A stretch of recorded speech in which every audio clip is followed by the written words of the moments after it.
आज मी बनवले होते प्रीमिक्सचे गुलाबजाम। हे गुलाबजाम बनवण्यासाठी चितळेचं प्रीमिक्सचं पॅकेट वापरलं होतं मी। खूप रसरशीत आणि टेस्टी गुलाबजाम होतात। गुलाबजाम अजिबात तेलकट होत नाहीत, जास्त तेल पित नाहीत किंवा आतमध्ये गुठळीसुद्धा होत नाही। एकदम रसरशीत गुलाबजाम होतात। तुम्ही बघू शकता आतपर्यंत पाक पिलाय, कुठेही गुठळी झालेली नाही। अशा पद्धतीने गुलाबजाम बनवले तर परफेक्ट गुलाबजाम बनतात प्रीमिक्सचे। चला बघूया रेसिपी। सगळ्यात आधी मी पाक बनवून घेणार आहे। त्याच्यासाठी एका मोठ्या पातेल्यात एका वाटीने मोजून 3 वाटी साखर घेतली आहे आणि 3 वाटी पाणी घालणार आहे। जेवढी साखर आहे तेवढंच पाणी इथे मी घातलेलं आहे। आणि आता साखर विरघळून घ्यायची। याला आता 5-1 मिनिटं उकळी येऊ द्यायची आहे चांगली। पाक खूप जास्त घट्ट झाला, चाचणी पुढे गेली तर मग गुलाबजाम पाक पित नाहीत किंवा खूप पातळ झाला तर पाकामध्ये गुलाबजाम विरघळतात। त्याच्यामुळे परफेक्ट पाक बनायला हवा। आता बघा 5-1 मिनिटं झालेली आहेत आणि हे चांगलं उकळतंय। 5 मिनिटानंतर मी चेक केलं तर पाक अजून पातळ आहे, एवढा चिकट लागत नाही। म्हणून पुन्हा 2-3 मिनिटं मी याला उकळवलंय, म्हणजे 7 ते 8 मिनिटं याला उकळवलंय मी। नंतर चेक केलं तर पाक चिकट झाला होता चांगला, म्हणून मग त्याच्यात वेलची पावडर आणि 2-3 थेंब मी इथे पिवळा रंग घातलाय लिक्विड। केशर असेल तर तेही घालू शकता। पिवळा रंग घातल्यामुळं चाचणी छान पिवळसर होते आणि गुलाबजामला सुद्धा मस्त रंग येतो। खाण्याचा रंग असेल पावडर तर तो सुद्धा चिमूटभर घालू शकता। तर आता इथे पाक तयार झालेला आहे, मी साईडला ठेवून दिला। आणि आता हे चितळेचं प्रीमिक्सचं पॅकेट घेतले। याच्यावरती मागं संपूर्ण पाककृती दिलेली आहे। याच्यामध्ये मराठी, हिंदी आणि इंग्लिश अशा तिन्ही भाषांमधून पाककृती दिलेली आहे। आता मी हे डीमार्टहून आणले। याच्यावर ॲक्च्युअल प्राईस 115 रुपये आहे, पण डीमार्टच्या प्राईजनुसार हे मला 90 रुपयाला काहीतरी मिळालेलं आहे। तर आता ह्या पॅकेटवरती असं दिले की ह्या 200 ग्रामच्या पॅकेटमध्ये 40 गुलाबजाम होतात। तर आता बघूया 40 होतात की नाही। साईजवर पण आहे, साईज खूप लहान बनवली किंवा मोठी बनवली तर कमी जास्त होऊ शकतात। तर आता पॅकेट फोडून एका मोठ्या ताटामध्ये हे काढून घेतलं।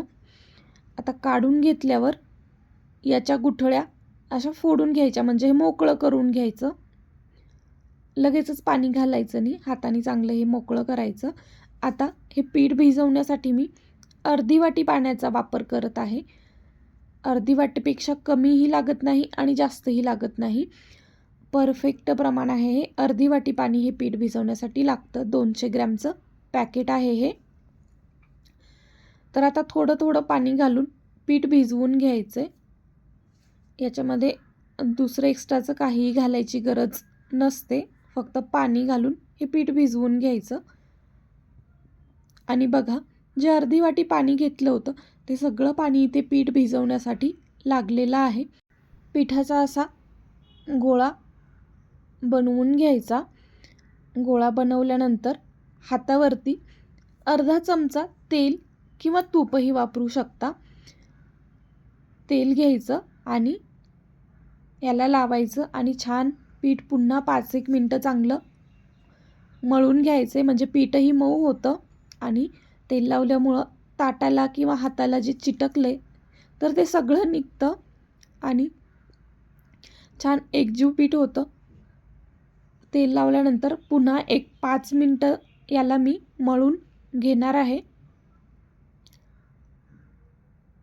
पीठ छान मळलं तर गुलाबजाम तेलात सोडल्यानंतर विरघळत नाहीत किंवा मग पाकात टाकल्यानंतर तुटत नाहीत, तळते वेळी तुटत नाहीत। पीठ छान मळणं गरजेचं आहे। आता गोळा बनवून झाला की याला भिजत ठेवायची वगैरे गरज नाही, लगेचच तुम्ही गुलाबजाम बनवू शकता। तर बघा, पिठाचा छोटा गोळा घेऊन हातावर घोळून घ्यायचा। छान असा प्लेन गोळा तयार झाला पाहिजे, अजिबात त्याला क्रॅक नाही गेला पाहिजे।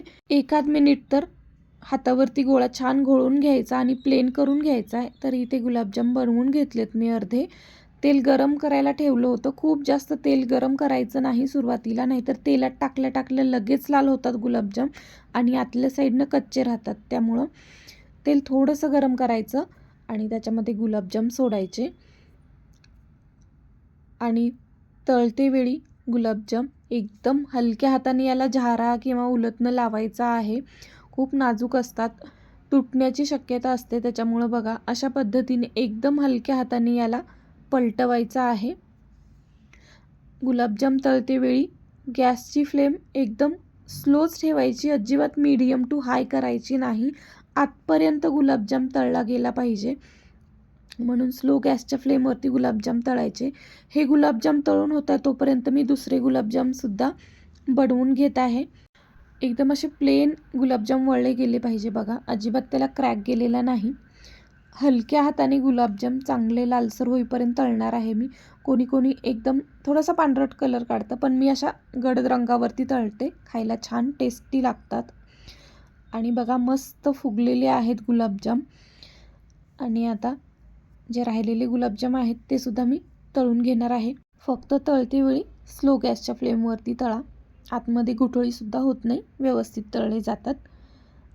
आणि आता सगळे गुलाबजाम इथे तळून झालेले आहेत. पॅकेटवरती 40 गुलाबजाम होतील असं दिलं होतं त्यांनी, पण साईज थोडीफार कमी जास्त झाली असेल, त्याच्यामुळं मग 38 गुलाबजाम 200 ग्रामच्या पॅकेटमध्ये बनलेले आहेत. आता पाक थोडासा गरम करून घ्यायचा आहे. गार पाकामध्ये गुलाबजाम टाकायचे नाही, थोडासा गरम करायचा आणि गरम झाला थोडासा की मग गॅस बंद करायचा आणि त्याच्यामध्ये हे गुलाबजाम सोडायचे. गुलाबजाम पाकात टाकल्यानंतर एकदा मिक्स करून घ्यायचं चांगलं आणि कमीत कमी 2 ते 3 तास तरी हे झाकून ठेवायचं आहे, म्हणजे गुलाबजाम छान पाक पितात. 3 तास तरी कमीत कमी ठेवा.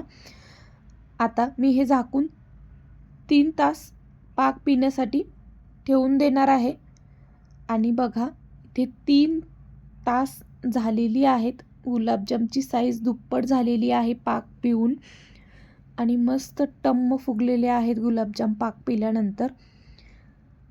जेवढं ते पाक मुरतील गुलाबजाममध्ये तेवढे गुलाबजाम टेस्टी लागतात. आणि इथे प्रीमिक्सचे गुलाबजाम तयार झालेले आहेत. खूप छान रंग आलाय, बघू शकता. एकसारख्या रंगावरती गुलाबजाम तळलेले आहेत, खूप जास्त डार्क नाही किंवा खूप जास्त पांढरट नाही, खूप सुंदर झालेले आहेत. आणि एक गुलाबजाम तोडूनसुद्धा दाखवते. आतल्या साईडने कुठेही गुठळी झालेली नाही आणि एकदम आतपर्यंत पाक पिलाय. मस्त रसरशीत गुलाबजाम झालेले आहेत, खायलासुद्धा खूप भारी टेस्ट झाली होती. व्हिडिओमध्ये दाखवल्याप्रमाणे अचूक प्रमाणात छोट्या छोट्या टिप्स फॉलो करून जर गुलाबजाम बनवले तर तुमचे गुलाबजामसुद्धा एकदम परफेक्ट होतात, आतमध्ये गुठळी होत नाही, रसरशीत होतात. हा व्हिडिओ आवडला तर व्हिडिओला लाईक आणि चॅनलला सबस्क्राईब करा.